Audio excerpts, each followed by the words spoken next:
Vendredi dernier, le tribunal administratif de Nîmes a demandé l'annulation du permis de construire. Si le tribunal administratif de Lille valide ce recours, alors tout le monde devra repasser les examens. Les antennes relais empoisonnent les villes.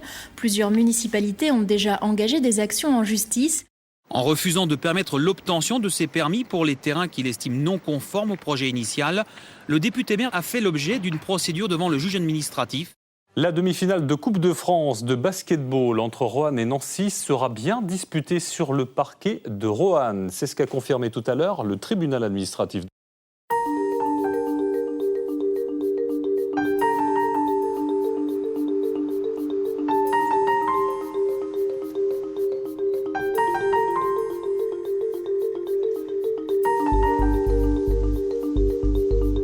La justice administrative tranche les litiges entre des particuliers ou des personnes morales et l'administration, mais elle peut être aussi amenée à régler des litiges entre différentes administrations, l'État et un département par exemple.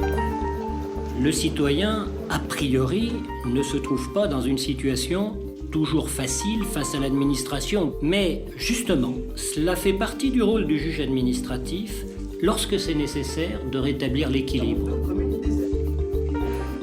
C'est le moyen le plus efficace de s'assurer que les administrations respectent et le cadre législatif et le cadre réglementaire qui leur est imposé. Nos dossiers contiennent des tranches de vie. Nos dossiers, ce sont des permis de construire, ce sont des inondations, ce sont des histoires d'impôts, ce sont des histoires de la vie de tous les jours qui ont des répercussions extrêmement concrètes et nous sommes au contact de la vie de tous les jours. C'est toute la vie des citoyens dans leur relation avec l'administration. La règle de droit, nous l'appliquons. La règle de droit, c'est une règle de vie en société. Nous prenons des décisions qui peuvent avoir un très fort impact sur la vie de nos concitoyens ou sur la vie des entreprises. C'est la même justice pour tout le monde, qu'il s'agisse d'un simple particulier, d'une très grosse entreprise ou d'une administration ou d'une association. La justice administrative, ce sont 42 tribunaux administratifs implantés en métropole et en outre-mer, 8 cours administratives d'appel, la Cour nationale du droit d'asile et le Conseil d'État. Ce qui fait plus de 1000 magistrats et 2200 agents.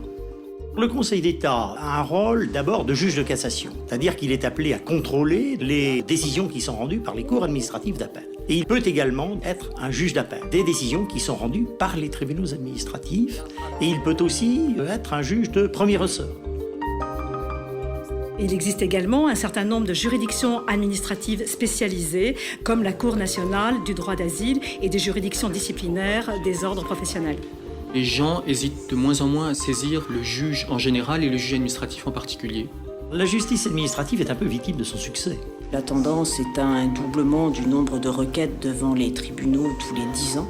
Au total, le juge administratif est saisi de près de 240 000 affaires par an. C'est un progrès que les gens puissent accéder plus facilement aux juridictions. C'est un des éléments caractéristiques d'une démocratie que de pouvoir accéder aux juges et contester les décisions qui sont prises par l'administration, quelles qu'elles soient et d'où qu'elles viennent.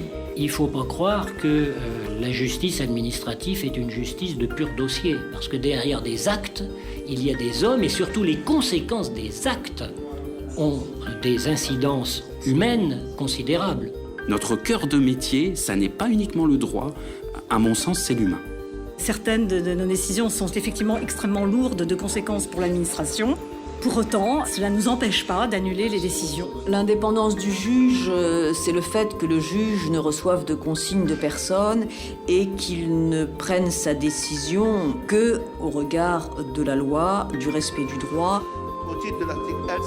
Le juge administratif est totalement indépendant.